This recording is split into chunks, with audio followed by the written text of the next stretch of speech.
Death Overcome. Revelation received on the 3rd of December 1989.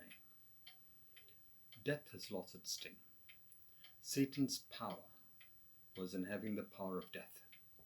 He brought death into the world through his rebellion.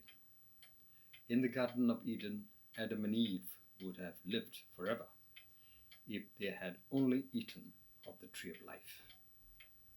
However, pride, the sin that led to Satan's fall, also tempted them to eat of the tree of good and evil. Sin caused death. However, Jesus has overcome sin, and so we now have life.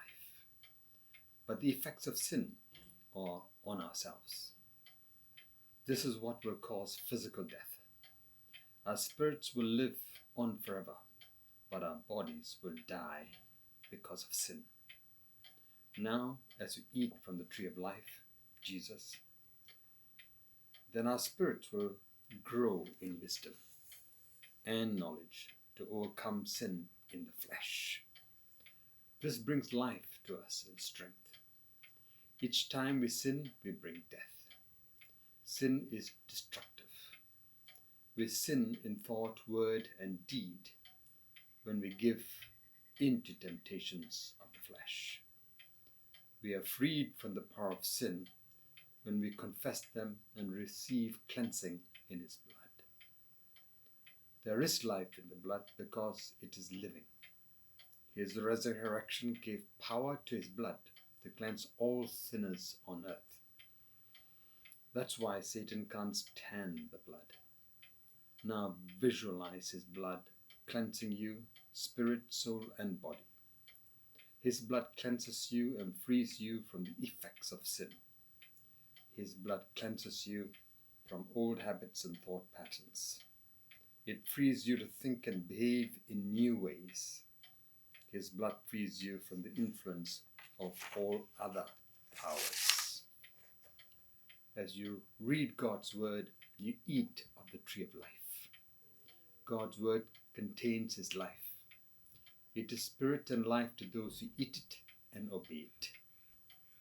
God's word can produce his life in you as you allow it to work in you by faith. All other words are from the tree of good and evil. It is the spirit behind the words that produces death or life. So be careful of your words, for they can produce death or life. You will have to give account for every word that passes from your mouth.